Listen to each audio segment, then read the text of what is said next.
Have you ever went to take a test and gone completely blank? Have you ever been scared to go to the store because you thought you might have a panic attack?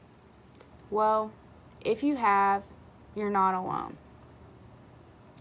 According to the Anxiety and Depression Association of Americans, on June 3, 2016, over 41% of the population suffers from anxiety or depression.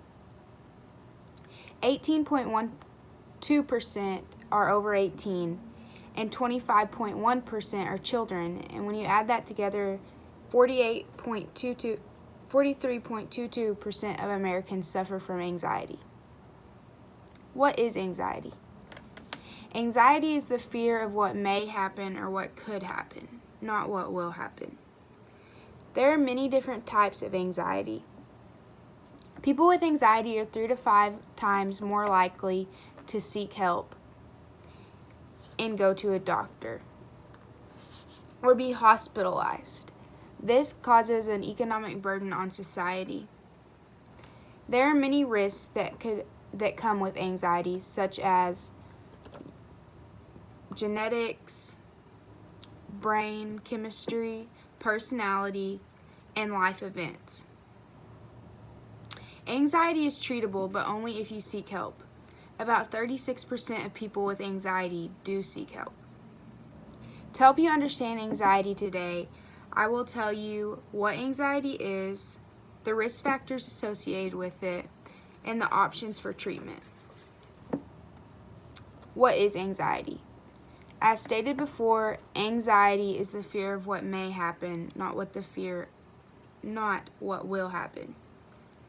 Anxiety is not just one thing, according to Egan, who published 8 facts about anxiety in 2015. The other day I was on Facebook and he said that it's not just one thing, and I really agree, and I saw this meme and it made me think like this is what people probably think. This is like all one color and it says what people think anxiety feels like, and it's just worrying about one thing all the time. And then down here it says what it really feels like, and this is like having tachycardia, like overthinking all the time, your brain never letting you rest. And I thought that was really accurate, especially with what he said.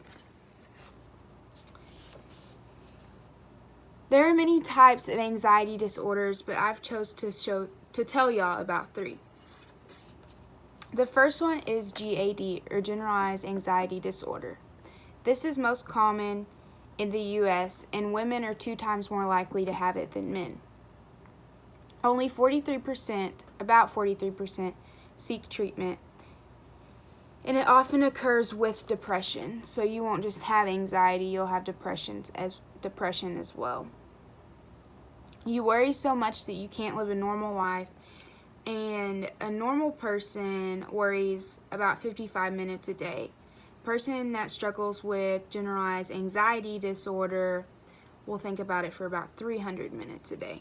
That's a big difference. The second type of anxiety disorder I'm going to tell you about is panic disorder. Panic disorder is when you have a panic attack. Your anxiety is just so bad when you go out in public, you're scared you're going to have a panic attack, so you don't want to go out. Some people will get so scared they're going to have a panic attack they don't ever go anywhere. They just stay at home all the time, which is really sad. This disorder affects 2.7% of the population, and women are 2 times more likely to have this as well.